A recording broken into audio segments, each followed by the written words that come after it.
নমস্কার বন্ধুরা, কেমন আছো তোমরা সবাই? আশা করছি সবাই খুব ভালো আছো। সকাল সকাল আমি আর দাদা বেরিয়ে পড়েছি বড়মার উদ্দেশ্যে, বড়মার মন্দিরে পুজো দিতে যাব বলে। আগেও দুবার গেছি, এইবার নিয়ে তিনবার যাওয়া খুব সম্ভবত। তো দেখো, হাবড়া থেকে আমরা 73 হাবড়া নৈহাটি যে বাস, সেই বাসে করে আমরা বেরিয়ে গেছি মায়ের উদ্দেশ্যে।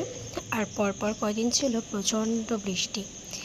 এটা হচ্ছে আগের শনিবার, উল্টো রথের দিনকে আর কি যাওয়া হয়েছিল। তবে আগে যে 2-3 বার গেছি, শনি মঙ্গলবার দেখে কখনো যাওয়া হয়নি। এইবারটা শনিবার দিনই যাওয়া হয়েছে। আর জানতাম না ওদিন যে রথের মেলা ছিল। তবে কি বলো তো, মা যখন চাইবে তখন কিন্তু তোমাকে ডেকেই নেবে মায়ের কাছে। এটা কিন্তু একদম সত্যি কথা। তবে এবার বড়মার মন্দিরে এসে একটা নতুন এক্সপিরিয়েন্স হলো। চলো, ভিডিওটা স্কিপ করো না, এন্ড পর্যন্ত দেখার সবাইকে অনুরোধ রইল। আশা করছি তোমাদের সবার ভালো লাগবে। তার আগে সবাই একবার বলো, জয় বড়মার জয়। বড়মা কিন্তু কখনো কাউকে খালি হাতে ফেরায় না, এটা কিন্তু একদম সত্যি কথা। কারোর হয়তো একটু তাড়াতাড়ি, কারোর হয়তো একটু দেরি, কিন্তু খালি হাতে কখনোই বড়মা কাউকে ফেরাবে না। তো দেখো, বাসের থেকে হাবড়া থেকে নৈহাটিতে করে 34 টাকা করে বাস ভাড়া নেয়। আমরা দুজনে নেমে পড়লাম, আমি আর আমার দাদা। পায়ে হেঁটেই কিন্তু তোমরা বড়মার মন্দিরে চলে যেতে পারবে। খুব বেশি দূরত্ব নয়, 5 মিনিট হয়তো লাগে পায়ে হেঁটে। তোমরা যদি মনে করো রিক্সাতে যাবে, সেটাও তোমরা চাইলে যেতে পারো রিক্সা বা টোটোতে। তো দেখো, আমি আর দাদা মন্দিরের উদ্দেশ্যে বেরিয়ে পড়েছি। এবার মন্দিরের দিকে হেঁটে যাচ্ছি। তো দেখো, মন্দিরের কাছাকাছি একদম চলে এসেছি। আর মন্দিরে কিন্তু যাওয়ার পথে আশেপাশে কিন্তু প্রচুর দোকান দেখতে পাবে, যেখানে কিন্তু তোমরা পুজোর ডালা পেয়ে যাবে। এখানে কিন্তু পুজোর ডালাতে সব কিছুই সাজানো থাকে।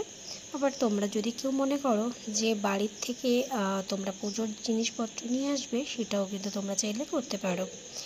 তবে আমরা বাড়ির থেকে নিয়ে আসিনি, কারণ আমরা ঠিক করেছিলাম যে দোকান থেকে আমরা কিনেছিলাম সেই দোকান থেকেই নেব।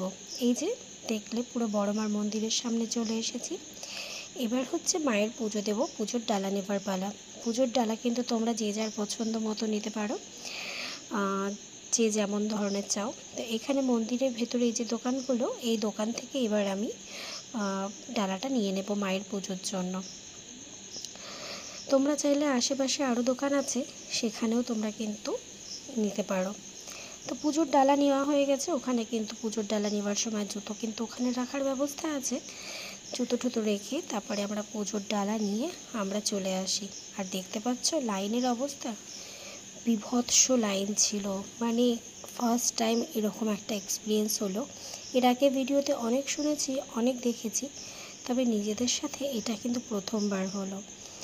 লাইন যে কোথায় শুরু মানে দেখলেও শেষ যে কোথায় হচ্ছে তার কিন্তু কোনো ঠিক ঠিকানা নেই। পুরো 3 ঘন্টা লাইনে দাঁড়িয়েছিলাম। এত মানে কি বলবো, মানে ফার্স্ট টাইম একটা এরকম এক্সপিরিয়েন্স। তার মধ্যে সেদিনকে পড়েছিল প্রচণ্ড রোদ আর গরম। কিন্তু এই 3 ঘন্টার মানে 3 ঘন্টা ওয়েট করার পরেও যখন মায়ের দর্শনটা পেলাম না, সমস্ত ক্লান্তি, সমস্ত কষ্ট যেন দূর হয়ে গেল। তো দেখো, এখানে তো লাইন তো সরছেই না, লাইনে দাঁড়িয়ে আছি তো দাঁড়িয়েই আছি। আর মনে হচ্ছিল কখন যেন মায়ের দর্শনটা একটু পাবো। তো অবশেষে মন্দিরে কিন্তু প্রবেশ করলাম। আর এবার কিন্তু মন্দিরে একটা নতুন নিয়ম দেখলাম। মানে আমি তো গিয়ে এবারটা নতুন দেখলাম, এর আগে 3-4 মাস আগে গেছিলাম, তখনও কিন্তু এই নিয়মটা ছিল না। মন্দিরের ভেতরে ঢুকে সার্কেল বা সাইকেল এরকমভাবে সবাইকে ঢুকতে হবে। এখানে কিন্তু কে বড়লোক, কে ধনী, কে গরিব এরকম কিছু ব্যাপার নেই। সবাইকে কিন্তু লাইনে দাঁড়িয়ে সমানভাবে কিন্তু পুজো দিতে হচ্ছে। আর এই যে মায়ের দর্শন, চলো একবার তোমরা সবাই আরেকবার বলে নাও, জয় বড়মার জয়। বিশ্বাস করো বন্ধুরা, মায়ের মন্দিরে গিয়ে পুজো দিয়ে মায়ের মুখটা দেখতে পেয়ে, ওই যে 3 ঘন্টা যে লাইনে দাঁড়িয়েছিলাম, সেই সমস্ত ক্লান্তি, কষ্ট সবটাই যেন চলে গেল। কি যে অদ্ভুত শান্তি, সেটা বলার মতো নয়।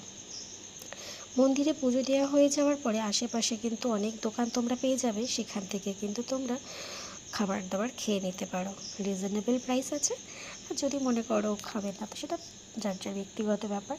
তো আমাদের অনেকটাই যেহেতু দেরি হয়ে গেছিলো, ওখানে পৌঁছেছিলাম 11টার সময়, আর পুজো দিয়ে বেরিয়েছি 4টের সময়। তার মানে বুঝতে পারছো কী অবস্থা ছিল ভিড়ে। তো দেখো, তারপরে আমরা একটু খাওয়া দাওয়া করে গঙ্গার পাড়ে একটু 2 মিনিট দাঁড়িয়ে আমরা আবার বাড়ি যাব বলে বাড়ির উদ্দেশ্যে রওনা দিই। ওখান থেকে আমরা নিয়ে রিক্সা করে চলে আসি আমরা বাস স্ট্যান্ডে। বাস স্ট্যান্ড থেকে কিন্তু আবার ডিরেক্ট হাবড়ায় আসার বাস আছে। তো এই হলো বড় মায়ের মন্দিরে পুজো দেওয়া ছোট্ট একটা ভিডিও তোমাদের সাথে শেয়ার করলাম। কেমন লাগলো অবশ্যই কিন্তু তোমরা কমেন্ট করে জানিও। আবার যবে মা ডাকবে তবে আবার তখন সেদিন মায়ের দর্শন পেতে আবার ঠিক চলে যাব। সবাইকে ভালো রেখো মা, সুস্থ রেখো, এটাই সবসময় চাই। আর সবার ভালো রাখা সুস্থতার মাঝে আমাকেও একটু ভালো রেখো, তুমিও ভালো থেকো। তো দেখো ফাইনালি আমি আলু কাবলি, এটাকে তো নিরামিষ একদম, পেঁয়াজ ছাড়া, আর দাদা একটা ঝালমুড়ি নিয়ে আমরা রিক্সাতে বসে অনেক দিন বাদে রিক্সাতে উঠলাম, এটাও কিন্তু ভালো লাগলো। তো চলো টাটা, সবাই ভালো থেকো, সুস্থ থেকো।